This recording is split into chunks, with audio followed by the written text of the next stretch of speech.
this morning we have got three mentors with us, and for those of you who've been with us every week, you will have met a couple of them beforehand if they've dropped in with us, but we have got Gregory here for the first time today, but we'll get a little intro from each of you just so that we know who you are and what you do. And I know you weren't necessarily all here for my little elevator pitch piece, but if you can tell us who you are and what you do in 30 seconds, that would be great. So Kurt, you're on the top of my list, so we'll start with you.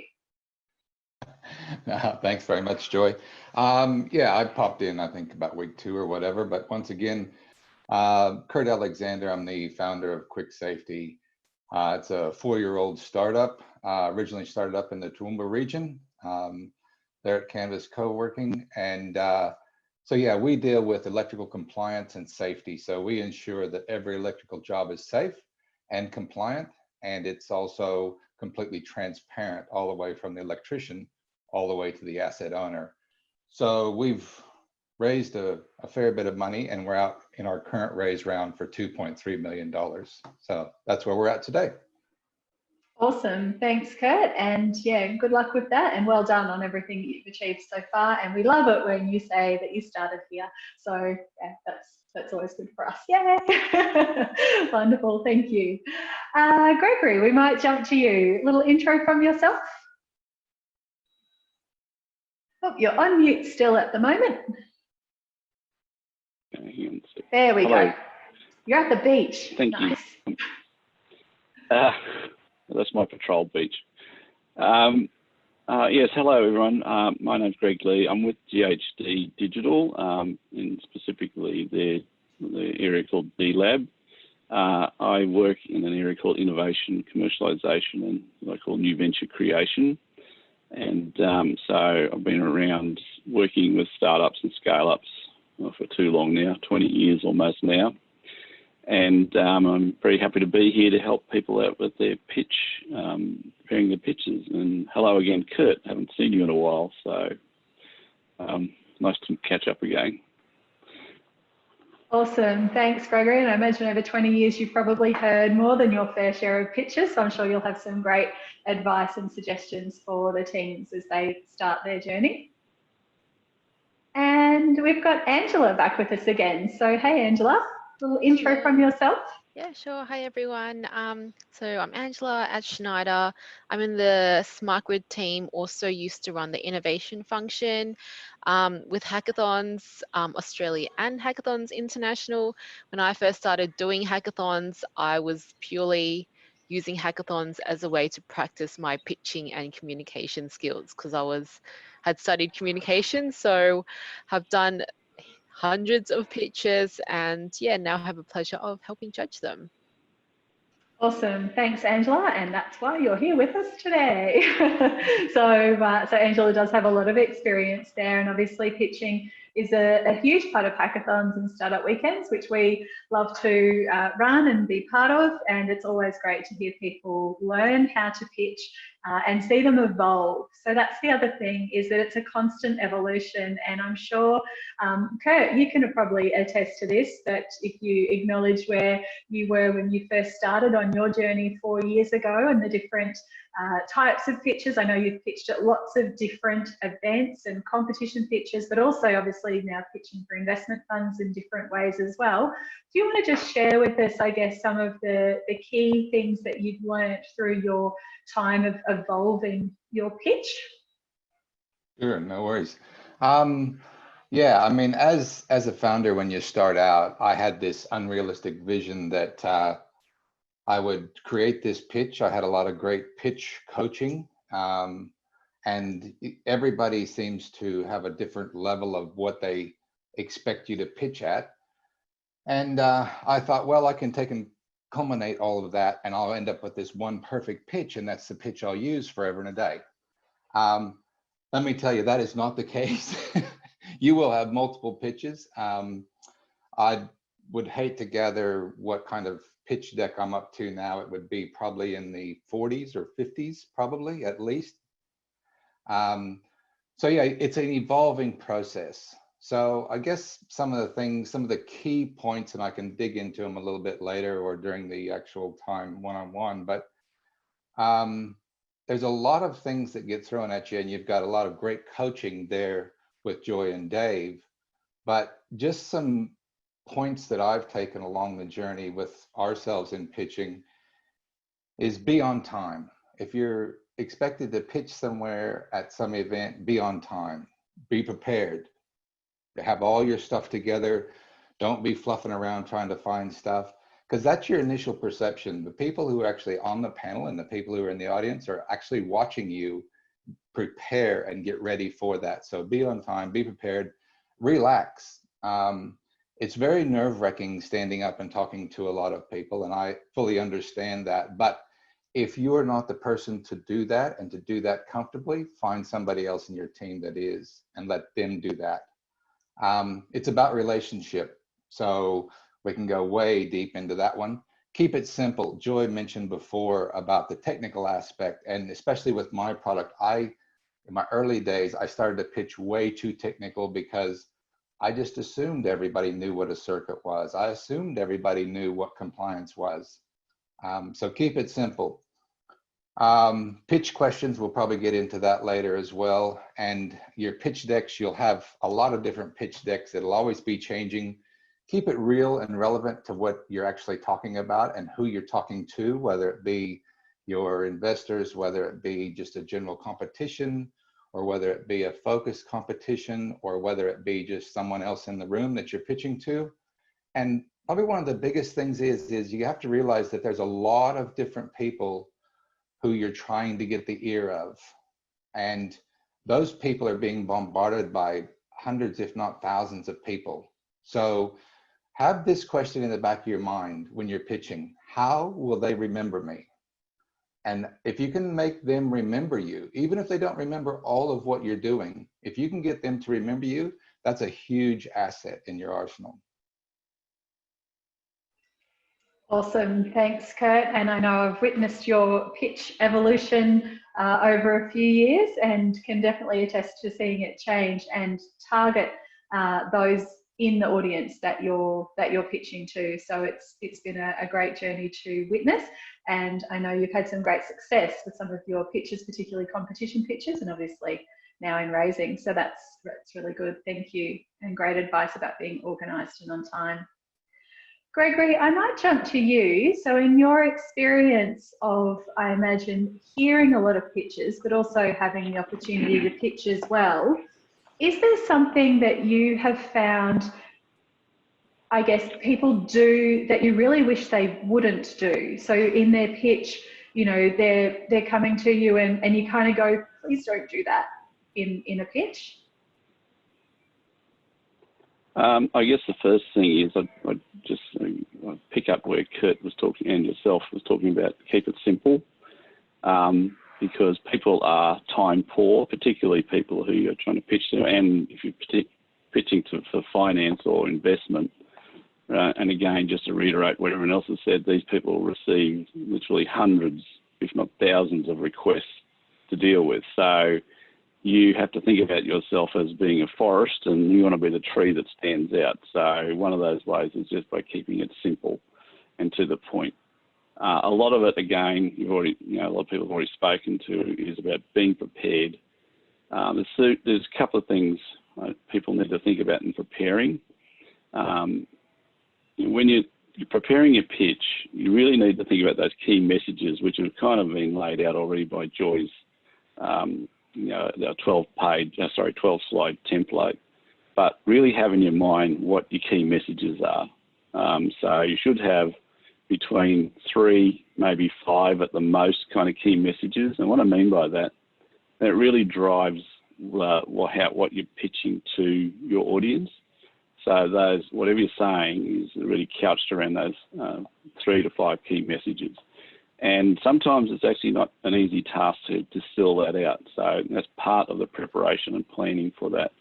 I often advise people, particularly when I've got my communications hat on, I say, look, start out with understanding your audience, who you're actually talking to, why you're talking to them, and then work out what your key messages are. And the final thing, which people surprisingly leave off a lot, is their call to action at the end. Now, it doesn't necessarily mean you're always pitching for money. You could be just pitching for, you know, partnerships or collaborations or just recruiting people, whatever it is. Have it clear in your mind what the call to action is. Someone once wise said to me when I was much younger in my career, book a meeting from a meeting. And that doesn't necessarily mean literal sense in this case. What it means, though, is always have in mind what the next step is. So you need a call to action to get to that next step. So it may be booking another meeting. It may be saying, can we have a coffee? Or can I pitch a more detailed financial model to you? Whatever it is, or send you a financial model. Doesn't really matter what it is. Have a clear understanding what it is. The final thing I would say, and for me, this is the most important thing, and a lot of people overlook, this is an exercise in hearts and minds. Humans are humans, and surprisingly, even the big, if you actually do a lot of research, people actually make an emotional decision around their investments or commitments, even though it's kind of framed around a cognitive, technical framework. At the end of the day, they make an emotional decision. And do not underestimate the power of pitching to hearts and then minds.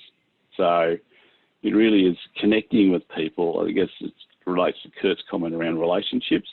I tend to make it a little simpler to say, look, we're humans, pitching to the heart. Humans are emotional. And so if you can find that trigger that makes a connection to the human element, that's really important.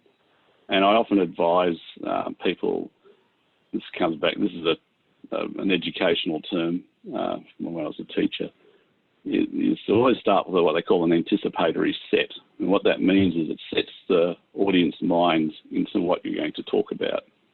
And so it can be just a short story or whatever. It's really just to catch their attention, connect with them emotionally, and actually set the I guess, what you're going to talk about during your pitch. So they're probably the key points at this stage. There's many more, but I won't take up any more time at this stage. No, that's great. Thanks, Gregory. And that, yeah, I guess it leads back to something I mentioned earlier. It might even been before you jumped on the call around the fact that, you know, the CEO of a tier 1 mining company is still a person. She probably still has a family and cares about a whole lot of stuff, you know, outside of work, as well as doing a really good job in the job that they're in as well. So don't forget that. That yeah, they're definitely a person. So Angela, I might jump to you then. So obviously you've attended and facilitated and hosted hackathons everywhere, and then as well as the work you've done with Schneider. But pitches that you've seen, what makes a pitch stand out? What makes someone memorable in their pitch?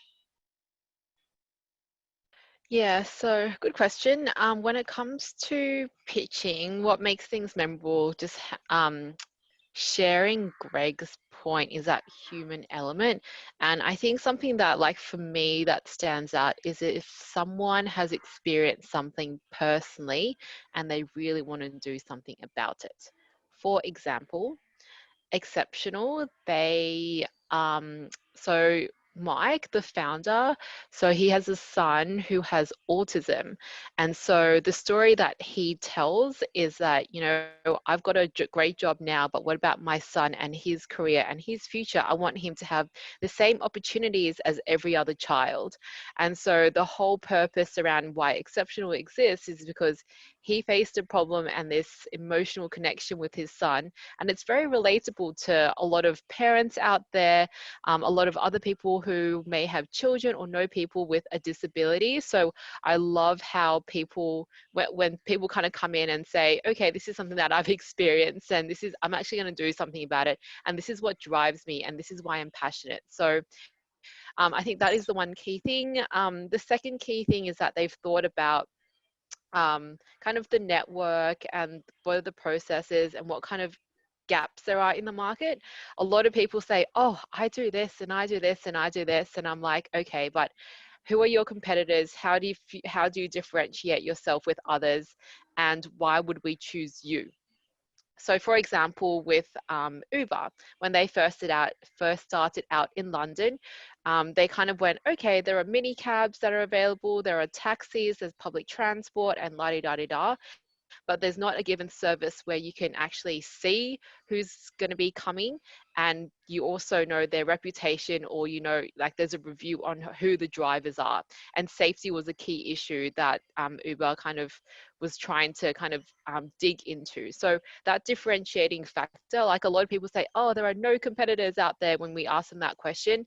Actually, there are direct and indirect competitors that you might want to consider, and just slotting in to understand what the landscape is out there, what the competitive landscape is, and then identifying your opportunity.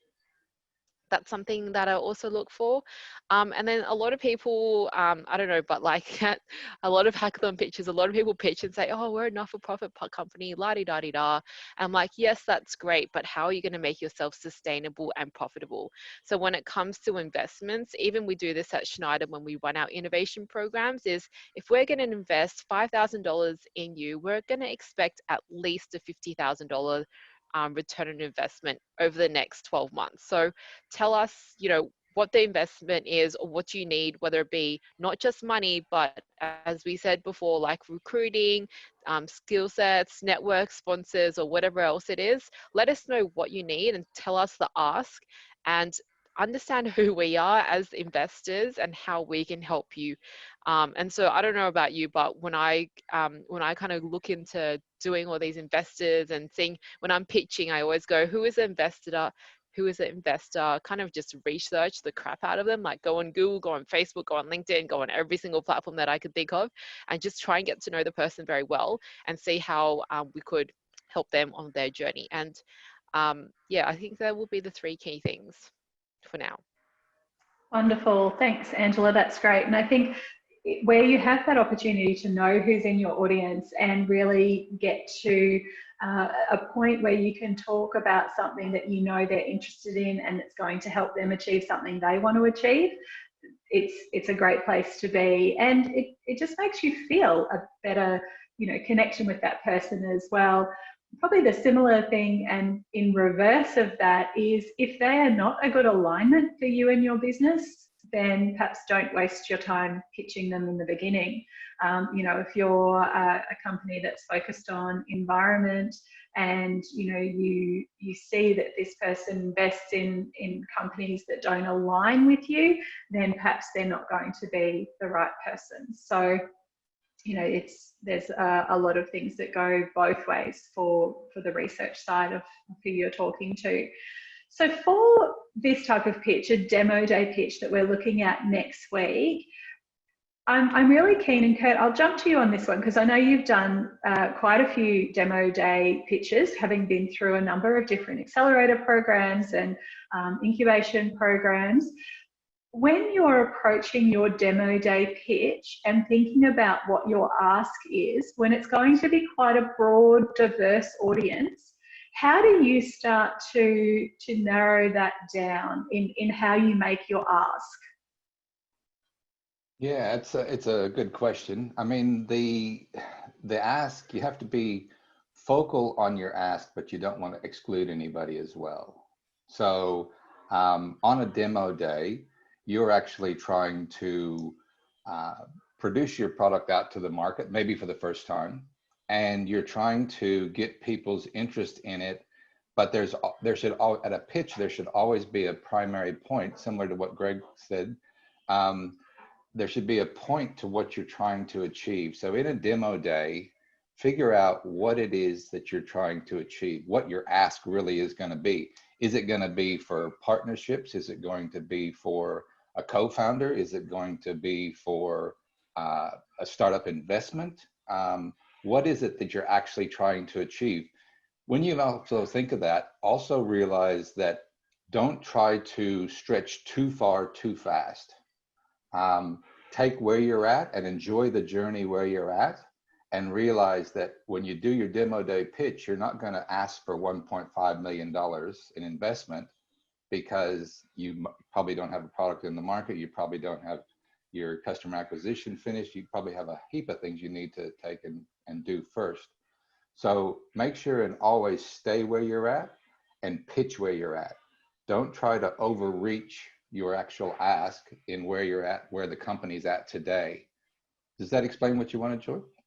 Yeah, that's great. Thanks, Kurt. And I think it's important as well. I'm sorry, there was something that you mentioned, and as soon as you said it, I thought, oh yes, I want to talk about that. And now it slipped my mind exactly what it was. No, it'll come back to me later, I'm sure. But yeah, the ask, making it clear, but also for something that's helpful for you now as well, and something you can use. And if you get it, then that's going to advance you right now, which is good. Thank you.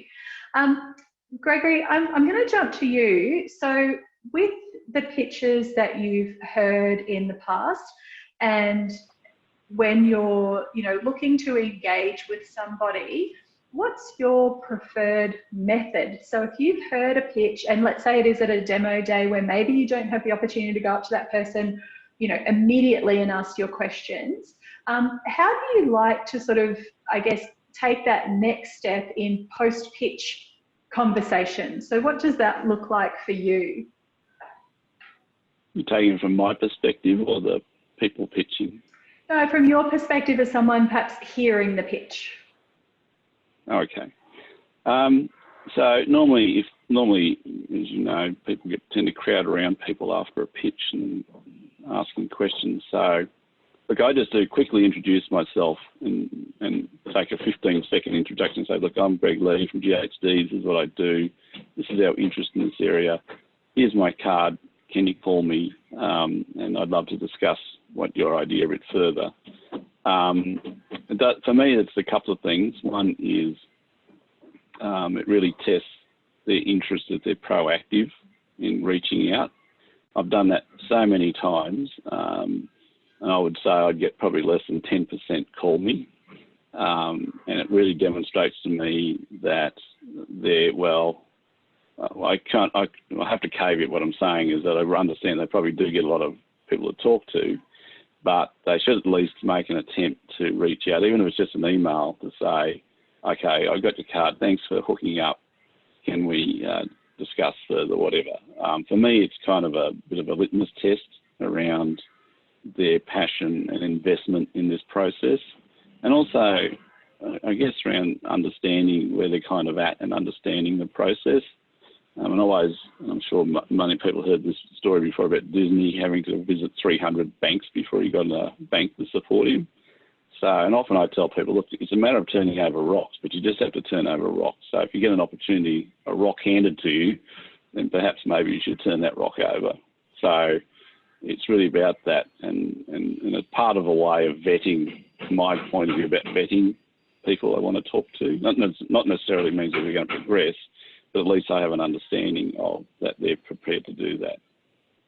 So for me, it's quite an important activity in that respect.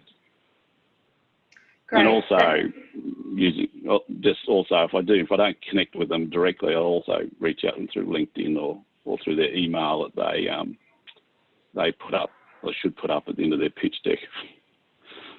Great point there. And I think having a couple of options, email, LinkedIn, on your final slide, or somewhere on your slide to be seen is great. But I think that point that you made though is really good. As someone pitching, you're putting it out there to say to people, please come and talk to me. So when somebody does, you then have to reply again, and it's about initiating that conversation, because the purpose of your pitch is to get people to know you exist and to have a conversation. And until you do have those conversations, you won't know whether it's going to go anywhere. And it may not. You might get, it would be awesome if at the end of your pitch you got 100 business cards handed to you saying, contact me. And if you do actually go back and contact 100 of them, maybe 5 of them become something that are worth taking forward, but you don't know which 5. So yeah, as Greg said, turn over a lot of rocks to see what's there. But a really good point. So make sure you don't forget to have your contact details on your slides and collect those cards and then do something about it. Now, Angela, just with hackathons, because hackathons probably fit into a similar sort of realm of demo day pitches, when you're coaching someone on preparing their pitch, I know for myself, I suggest, write a script and practice it, know what you're going to say. When you're sort of, coaching someone on pitching for their final presentation pitch, how scripted do you think they should be as opposed to ad-libbing or winging it a bit? Oh, this is a very tricky question because I think everyone has different personalities and ways that they like to do things. I know for me, when it comes to pitching, especially in a hackathon environment, I tend not to have a script of some sort. I just feel really stressed out myself if I have to do like X, Y, and Z. So it really depends on who you are, how you work, if you've done pitches before, if you haven't, how technical you are. It depends. There's a lot of different factors. I know for me, when we talk about pitching or coaching pitches at hackathons, we always say to people, write your script once, write it down, just kind of go to a different space and just do a brain dump of everything that you want to say. The next thing, read through it, and then kind of scrunch it up, chuck it in the bin, and then write it again. Write your second version. Maybe talk about it with your teammates and see if they understand what you do, what you're trying to say. Scrunch that up again and then chuck that in the bin, and then write it a third time. And this time, talk and practice in front of a 16-year-old. So, or a student, so someone who has no idea what you're talking about, someone who hasn't worked so much before, but someone who's really good at soaking in information. But practicing with someone who's not in your normal area is quite insightful. Oh, thank you. Very good. And yeah, I think I did mention before, it's always good to practice with someone that's, not knowing who you are, not understanding and filling in the blanks already, and getting that feedback. But of course, somebody who listens. Well, she's not 16 now, she's 19, but I don't know that she actually listens to me when I talk, but maybe she would if I asked her to intentionally. So I'm gonna just swing back a little bit, and Greg, I'm going to ask you, with the pitches that you have worked on and created, and we talked a little bit before, and I know Kurt mentioned it before as well, around keeping it simple and not too technical. For those who are probably a little bit more comfortable in the technical space, and that's their zone they work in and that's what they know best, any suggestions for them on, I guess, how to leave out the really technical stuff and just include enough, and I know that's hard to define what enough is, to get someone's interest in wanting to talk to you further without overwhelming them with the tech. So to get comfortable, I guess, as the speaker, in feeling that you don't have to give all of those answers to all the technical things that you have going on in your head. So any suggestions on, I guess, the mindset really of making this pitch not a technical pitch?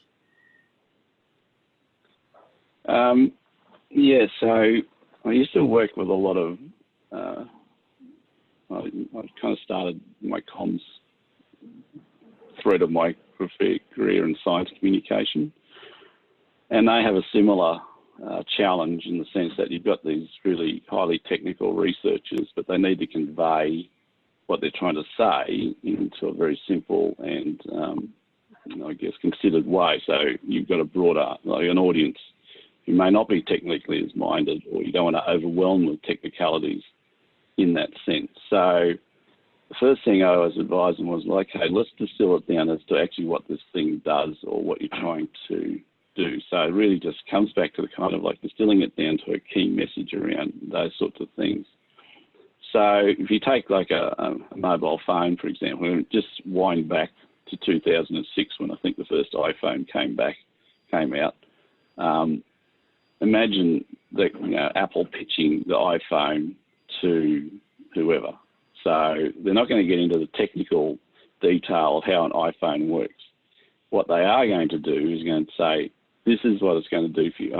Actually, probably a better example. I remember the pitch. What's his name? I can't remember his name now. Pitched the iPod.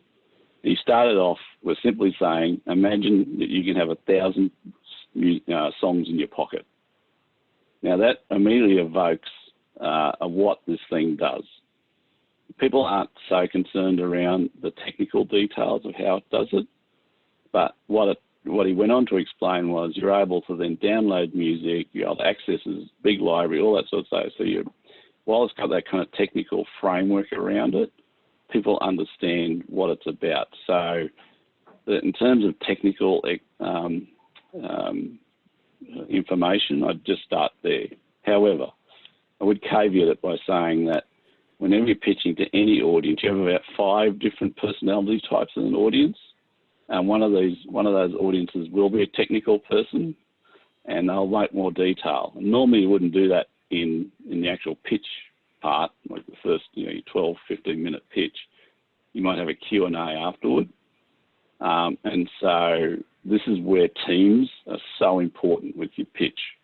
So, while you, the speaker or the person actually doing the presentation, may not have the high technical detail, you should always have someone in your team who does have that high technical detail. So if someone sticks their hand up in the audience and is an electronic engineer and wants to know how this BIOS chip works, then you'll have someone there to answer that question.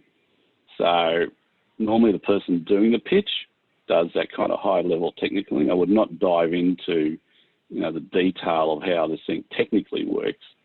For me, the pitch around the technical side is about what the benefit it brings to to your customer, and then I would leave any kind of high, detailed technical questions to the Q&A, and I would leave it to whoever's best in your team to respond to that. So it's more than just the pitch itself; it's about preparing your team. And if you don't have a team, whoever's advising you on it from a technical perspective, have them there available to respond to any technical questions. Sure as eggs, there'll be someone there who's probably an engineer or something in this audience that will want to ask a highly technical question. Wonderful. Thanks for that, Greg. That's really, good advice. Okay, I'll jump to you as well, because I know you mentioned Q&A and Greg just raised it then again. But how do you find you prepare for the Q&A part of a pitch? So you've pitched and then, random people are going to throw questions at you.